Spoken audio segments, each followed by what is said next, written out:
relating to human rights of Baha'is in Iran. The member for Moore. I move the motion relating to the human rights of Baha'is in Iran in the terms in which it appears on the notice paper. The member for Moore.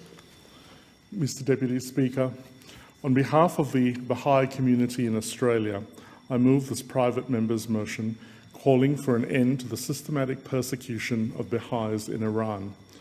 The freedom to practice one's chosen religion is a fundamental right that forms the core of our democratic beliefs in Australia. As we speak, a bill guaranteeing religious freedom is about to be introduced into this Parliament during this current session. Our society allows freedom of religion, free from persecution, intimidation, and harassment. It is our sincere hope that the international religious tolerance will spread like a light throughout the world. It is incumbent upon us as elected representatives in a free society to call upon foreign governments around the world, including countries such as Iran, to respect the freedom of religion and to allow their citizens to worship freely and peaceably with tolerance. In raising public awareness of this issue, it is hoped that world attention will be focused on addressing this grave injustice. Baha'is have remained peaceful and active members of Iranian society. They pose no threat to the government. They are not aligned with any political ideology or opposition movement, nor do they engage in subversive activity or violence. Baha'is have turned to those legal recourses available to them and sought to create their own opportunities for education and economic growth despite efforts by authorities to deny their rights. Their response to persecution has been characterized as constructive resilience. Baha'is in Iran are frequently subjected to raids on their homes or workplaces, confiscation of property, arrests, and long periods of solitary confinement and interrogation. They are tried on spurious charges such as membership of an illegal organization, acting against national security or propaganda against the regime, and sentenced to prison terms of up to 10 years. Under the presidency of Hassan Rouhani, the Baha'i international community documented at least 676 arrests of Baha'is and summons to prison. In the past year alone, there have been over 47 arrests. The law is being used to forcibly confiscate and sell the lands owned by Baha'is. Lands belonging to Baha'is in the provinces of Semnan, Rushanuk, and Ilvel have been confiscated. Additionally, since 2016, at least 491 Baha'i-owned shops have been closed. In moving this motion for an end for the systematic persecution of Baha'is by the government of Iran, and more broadly an end to persecution of Baha'is by governments across the world, I urge all governments to consider the potential contributions that can be made to society by allowing Baha'is to freely practice their religion, free from persecution, intimidation, and harassment. International monitoring constitutes a vital safeguard for the protection of Baha'is in the community. Whenever this issue is publicized, discussed in parliaments, or raised with Iranian officials, it sends a signal to the Iranian government that it is being held to account for its actions.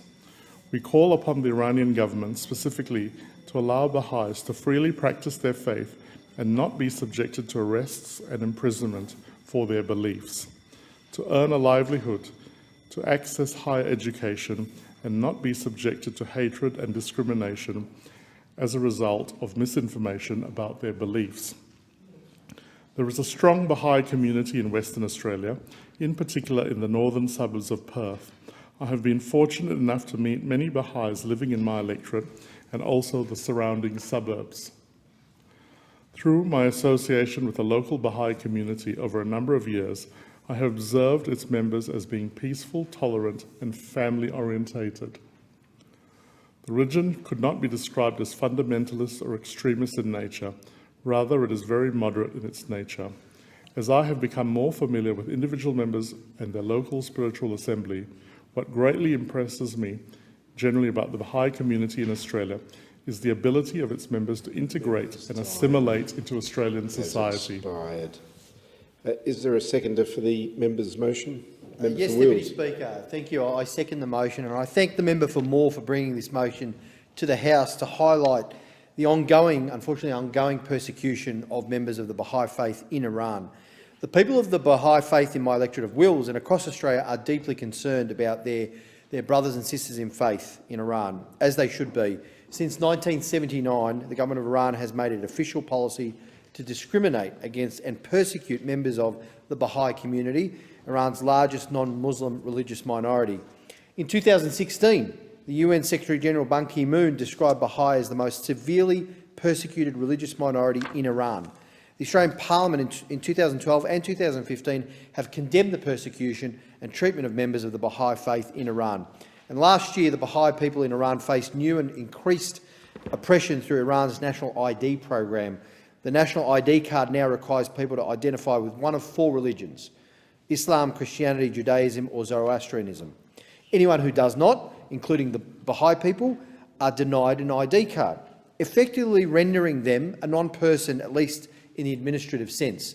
Without this card, a person in Iran can't get a driver's licence, a passport, a work permit, open and use a bank account or enter into a contract.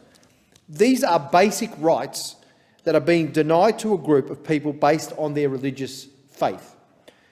This change has forced Iranian Baha'i to either lie about their religious identity or be blocked from essential services. I'm also extremely concerned about the reports of violent home raids, of being barred from education, Baha'i homes set on fire, relatives being detained in crowded prisons rife with coronavirus, or worst of all, arbitrary executions by the authorities. And then to have loved ones' graves desecrated adds just that further level of pain to the Baha'i people. Australia is a democracy and I believe has a responsibility to call out these types of human rights abuses across the world, wherever we see it. I, along with some of my colleagues last year, wrote to the Supreme Leader of Iran, Ayatollah Khamenei, to express our concern about the ongoing persecution of the Baha'i. I've also met with the Iranian ambassador and expressed to him the Australian Baha'i community's deep concerns.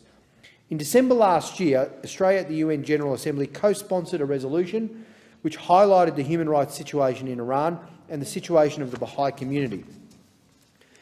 We, as elected leaders in a pluralist democracy that holds the value of equality before the law high, regardless of one's ethnicity, faith or gender, we must speak up for people around the world who are being denied their rights on the basis of ethnicity, faith or gender. The Baha'i community has been a part of our diverse nation for a century, for 100 years, Deputy Speaker. We have a duty to this community here in Australia and to the Baha'i in Iran. Whether it's speaking up in support of democracy in Myanmar or Hong Kong, speaking out against the persecution of the Uyghurs, speaking up for the rights of self-determination for the Palestinians, or the Rohingya people who have been forced into IDP camps, or the Kurdish community in northern Syria. It's something that I've tried to do as an elected representative since I was elected back in 2016, and always tried to do this as part of our democracy and as part of this place and our responsibilities and obligations in this place. Because, frankly, Deputy Speaker, what we say in this place has real meaning, has real impact. We are representatives in a democracy, one of the oldest lasting democracies, continuous democracies in the world. And so that comes with a degree of responsibility on all of us, regardless of our political persuasion. And as such, and alongside many of my colleagues who are speaking on this motion today, and I join the member of Moore and my colleagues across the aisle who've spoken up about this issue, the persecution of the Baha'i people, many, many times in this chamber, in this place. And we will continue to do so because what we say is a matter of solidarity and standing in solidarity with the people of the Baha'i faith who are suffering persecution in Iran. And I know that it might not change things overnight, but what we say here does give the people of Baha'i faith in our Australian community some solace that we are standing side by side with them in their time of need, and will continue to do so for as long as it takes. Thank you. The question is that the motion be agreed to, and I call the member for McKellar. Thank you, Deputy Speaker. Deputy Speaker, I don't get to say this enough in this chamber and other places, but I agree with the member for Wills when he says these things. And I want to thank the member for Moore for bringing this to the attention of this parliament, the member for Wills for his contribution, because what he says is absolutely 100% right. This nation, if it is to exist, if it is to have any purpose, if it is to have any reason in this world in which we live, it is that we must demand not just equality for those of us who happen to live in this nation, but equality and justice for all people, no matter where they may be. Now, sometimes that is easier said than done. Sometimes it means that we find ourselves in conflict with what we would like to do versus what we have to do. But allow me to be clear, this is not one of those instances. The members of the Baha'i community who live in Iran have been persecuted for too long, for too often, by an atrocious and authoritarian regime for no other reason than the fact that they fear them. They fear what they stand for. They fear their ideas. They fear their belief. And this world should not have a single person, wherever they may live, persecuted because of who they are, for what they believe, or for what they stand for. I am incredibly privileged to have one of the houses of worship of the Baha'i faith in the area that I am honoured to represent. To say that the Baha'i faith is one of the great faiths of this world is no exaggeration. Their belief in unity, in peace, in love and in harmony. When during the COVID lockdown, so many of us were worried about what it meant for ourselves and for our families, the Baha'i faith undertook a project to understand what it meant for the entire community, not just their members, not just those who believed who were members of their community, but rather for our entire nation. It would be inappropriate for me to go through this speech without recognising Natalie Mobini, who is the Director of the Office of External Affairs, Shafali Williams, who is one of their External Affairs Manager, Dr Fiona Scott, the National Secretary of the Baha'i Association, and Mr Chris Heggie, who's the National Spiritual Assembly of the Baha'i of Australia.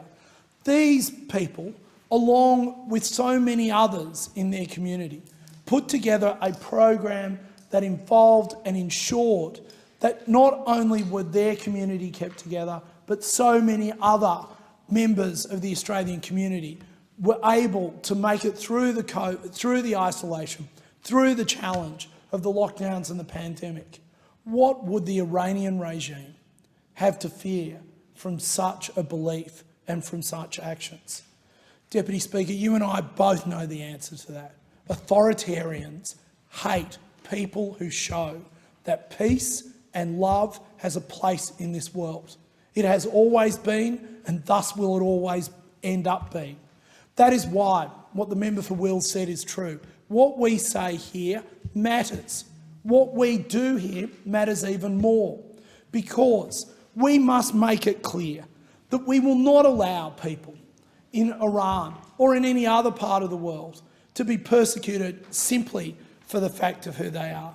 Religion should never be used by any country as a tool of isolation, as a tool in which to persecute someone, to demonise that person, or to justify the unjustifiable treatment before the law.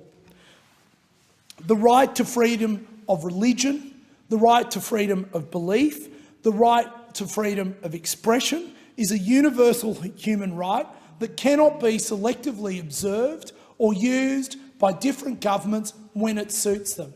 It is part of the millennial program that all members of the United Nations signed up to, the millennial goals that we all signed up to, that we as a nation signed up to, and that the Iranian regime signed up to.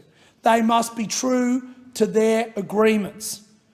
The Morrison government, this government, the Australian government, continues to have a strong stand in support of a just, fair and legal treatment of all faiths in Iran, including the Baha'i community, but especially the Baha'i community, for they have been singled out too often. The question is that the motion be agreed to. I call the member for Newcastle. Thank you, Deputy Speaker, and I'm very pleased to rise to contribute to this motion, recognising the people of the Baha'i faith and acknowledging their contributions, ongoing contributions to our society. Thank you to the member for Moore for moving this motion, and to all members who have indeed spoken on this motion today. I would also like to recognise the people of the Baha'i faith who aren't able to join us in the chamber today. Ordinarily this chamber would be full on such an occasion, but I know many of those people will be watching from their homes. I want to acknowledge you today. I note that this month marks the centenary of the death of the Abdul Baha, and people the world over are remembering his life and work, and all of those amazing people who came to know him. The Baha'i faith is one of peace and inclusion, as we've heard from many of my colleagues today. It recognises the value and worth of all religions, and sees the inherent unity of all people. It actively rejects the damaging scourge of racism, prejudice and discrimination. At a time when we are seeing communities and countries across the globe splinter, fracture, fragment through hatred and division, it is clear that there is much to learn from faiths like the Baha'i and the belief system they have. The people of the Baha'i faith come from all walks of life, represent many sectors in our community. In my electorate of Newcastle, there is a vibrant and deeply committed Baha'i community. It's a welcoming group of wonderful people, and I am particularly want to take time today to acknowledge the contribution of Tom Jones, who sadly passed last year from our community. Tom was a long-time volunteer Baha'i chaplain at the University of Newcastle. He led the Spiritual Assembly of the Baha'i in Newcastle. He was an incredibly determined advocate and stood up always to be counted in the face of intolerance, discrimination, prejudice and indeed the persecution of Baha'i people overseas. I'm so grateful for Tom's ongoing advocacy, his efforts with the Baha'i community, both in Newcastle and on an international level. I'd also like to acknowledge the work of the current Secretary of the Newcastle Baha'i community, Johanne Tonkin, for her and the team that she leads, their incredible hard work and dedication. I'm glad that Australia is a place where all people can practice their faith freely. Regrettably, this isn't the case everywhere. Last time I rose in this place to speak on the Baha'i, I reflected on the appalling treatment of Iran's 300,000 Baha'i followers. Despite the economic and health crisis afflicting Iran, the systemic program of persecution against the entire Baha'i community has increased in its intensity over the past year. The number of pending court cases against Baha'i has steadily increased during the coronavirus pandemic. Hundreds of Baha'i-owned shops remain sealed by authorities, depriving thousands of a viable income. The entire public sector and numerous professions remain blocked to the Baha'i. University studies remain inaccessible. The authorities have leveraged the internet to spread hate speech about Baha'i and their faith and their beliefs to various segments of the society. A recent alarming development which occurred in late 2020 was a final and binding court decision which determined Baha'is' ownership of their own homes and farmlands in the village of Ival to be illegitimate. Numerous Baha'i families in this village in the province of Mazandaran, who had farmed their land for generations, had their homes destroyed and property confiscated for the sale to other villages.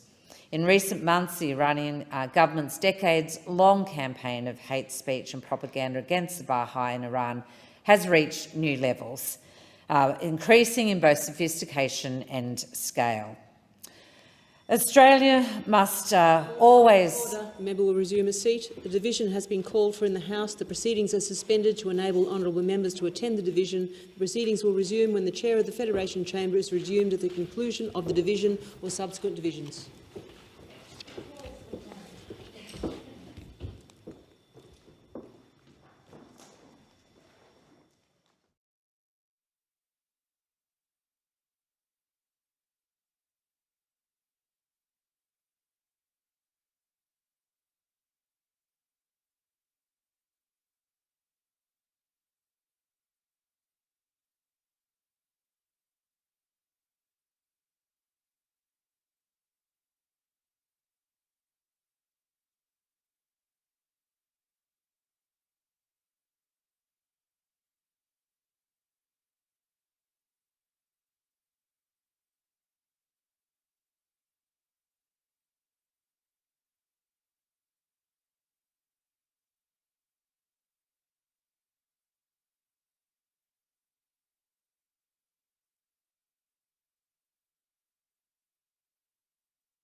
Member for Newcastle.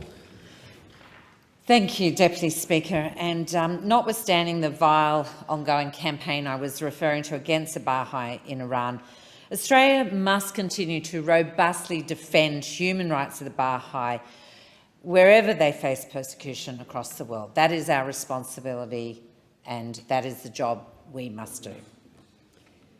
The question is that the motion be agreed to, and given that people are still returning to the chamber after the division, I think I will just slow things down a little bit. The question, would the member for Cohen be prepared to speak now? The question is that the motion be agreed to, and I call the member for Cohen. Oh, sorry. Thank you very much. Thank you very much, Deputy Speaker. Can I start by commending the member for Moore, who is my neighbour in the northern suburbs of Perth, for bringing this motion forward. I'm sure that the member for Moore, like me, has been warmly welcomed by the local Baha'i community in the northern suburbs and has experienced their hospitality and their warmth as I have. Deputy Speaker, I've stood in this place several times now to speak about the Baha'i faith and the beauty of the Baha'i faith, and many times have quoted or selected quotes from the founder of the Baha'i faith, Baha'u'llah. And so it's getting to the point where I'm struggling to find new quotes, although there are many. And I found this wonderful quote that I thought I'd read in the chamber today. It is from the tablets of the Divine Plan, and it says, "Consider the flowers of a garden, though differing in kind, colour, form and shape, yet, inasmuch as they are refreshed by the waters of one spring, revived by the breath of one wind, invigorated by the rays of one sun, this diversity increaseth their charm and addeth unto their beauty. How unpleasing to the eye if all the flowers and plants, the leaves and blossoms, the fruits, the branches and the trees of that garden were all of the same shape and colour. Diversity of hues, form and shape enricheth and adorneth the garden, and heighteneth the effect thereof." It's such a beautiful quote, Deputy Speaker, and I thought it a very apt quote for the topic that I wish to speak on this evening, and the motion that the member for Moore has brought forward. And I chose this quote because it represents the wonderful people of Cowan and the wonderful diversity that that exists within the Cowan community, and indeed within Australia, and certainly within the world. But it also expresses the wonderful diversity that I've found among members of the Baha'i faith. I first came across the Baha'i faith from a fellow student studying at the American University in Cairo with me when I was at university, and learned then, all those years ago, about the Baha'i faith and about the ongoing persecution of people of Baha'i faith in Iran. Indeed, Deputy Speaker, pluralism, diversity of culture, of thought, of political leanings, and of course of faith, are the hallmarks of Australian democracy. Pluralism and diversity is valued within the Baha'i faith. There are many, many more quotes that I could have chosen that express the peace, the love, the harmony, the unity that are core tenets of the Baha'i faith, as many of the previous speakers have also alluded to. And so, considering the love of diversity, the openness of the Baha'i faith, the openness with which members of the Baha'i faith community have welcomed myself as a Muslim, other members of Parliament of other different faiths, it is quite astounding that we're standing here today to speak about their persecution in Iran and the inability of such a gentle and peaceful people of faith to be able to practice their faith in Iran. Like other members who have spoken today, I welcome the 16th of December resolution by the United Nations calling on Iran to uphold the rights of all its citizens, recognising, accepting, and not just accepting, going beyond acceptance, going beyond tolerance to respect different faiths. And the plurality of faith is a basis of a universal human rights. It is a cornerstone of Australian democracy. And freedom of faith, freedom to practice one's faith, freedom to choose what one you want to believe in is, of course, a basic human right. Like other members here, I call on the Iranian regime to end its continued discrimination and persecution of people of Baha'i faith, and I lend my support to the Baha'i community in Australia. Order. The question is that the motion be agreed to, and I give the call to the member for Indi.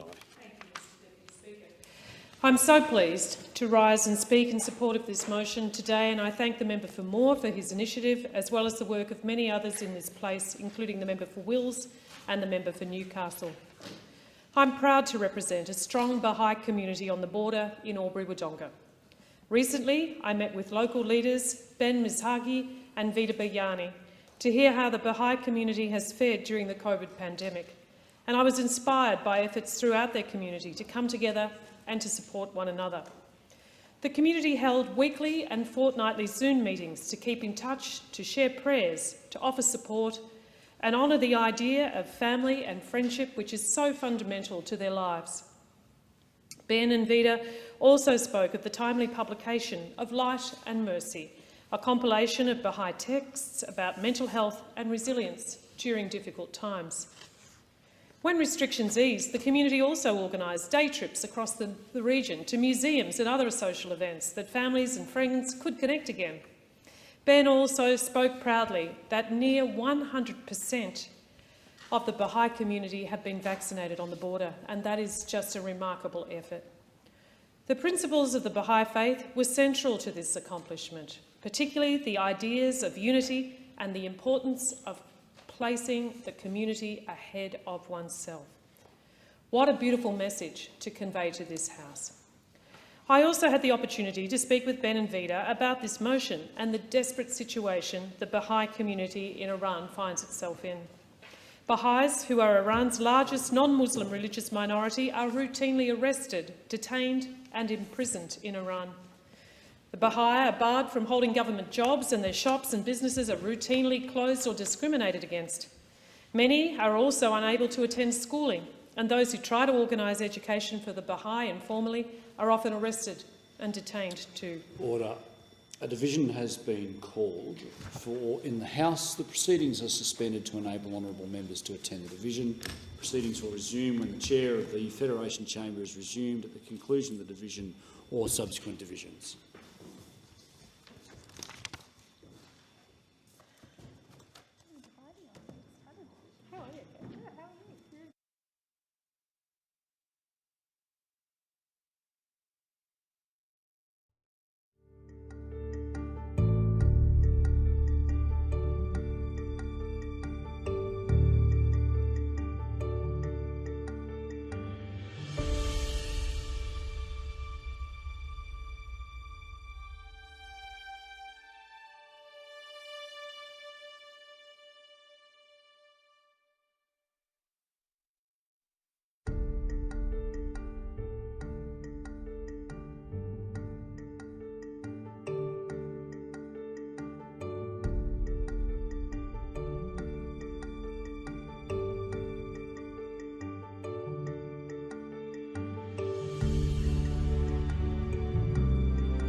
Federation Chamber is now resumed. Member for Indi has the call. Thank you, Mr Deputy Speaker. The persecution and human rights abuses are countless. Since the formation of the Islamic Republic in Iran in 1979, tens of thousands of Iranian Baha'is have lost homes, jobs, pensions, savings and businesses, and they've seen their shrines and cemeteries desecrated. It's difficult to imagine the true impact of this persecution, and it was heartbreaking to hear Ben and Vida convey the situation in Iran. Earlier this year, I was pleased to co-sign an open letter from members of this place to the Supreme Leader Ali Khamenei, calling out the treatment of the Baha'is in Iran, particularly the rise in violence against farmers at the village level. The global Baha'i community have also led powerful campaigns to have the situation in Iran exposed in the United General Assembly and the Human Rights Council, and work with other international human rights NGOs on advocacy campaigns, speaking on behalf of their sisters and brothers in Iran who cannot speak up without fear of reprisal. Mr Deputy Speaker, the Baha'i are peaceful and non-violent. In Iran, the Baha'i work tirelessly for the betterment of their society despite ongoing persecution. This faith and resilience is powerful, and I respect it deeply. Ben shared this passage with me to read in Parliament, so I quote, "The Iranian Baha'i deeply love their homeland despite all the suffering they have endured. Regardless of the restrictions imposed upon them, they fulfil their spiritual and social responsibilities. Through participation in constructive discourse with neighbours, co-workers, friends and acquaintances, they nonetheless continue to contribute to the advancement of their nation and their people." What a powerful message to convey to this House. I want to thank Ben and Vida once again for sharing these messages from the Baha'i community in Albury-Wodonga with me and this Parliament. I also want to acknowledge Dr Hamid Golshan, who was unable to attend our meeting due to work commitments as a doctor at Albury-Wodonga Hospital, and he felt the full brunt of local COVID outbreak only weeks ago. The Baha'i give so much to our border communities, and it is my pleasure and honour to recognise their contributions and their message on behalf of the Baha'i community in Iran. I commend this motion to the House. There being no further speakers, the debate is adjourned and the resumption of the debate will be made in order of the day for the next sitting. The Clerk. Private members' business. Notice number 6 relating to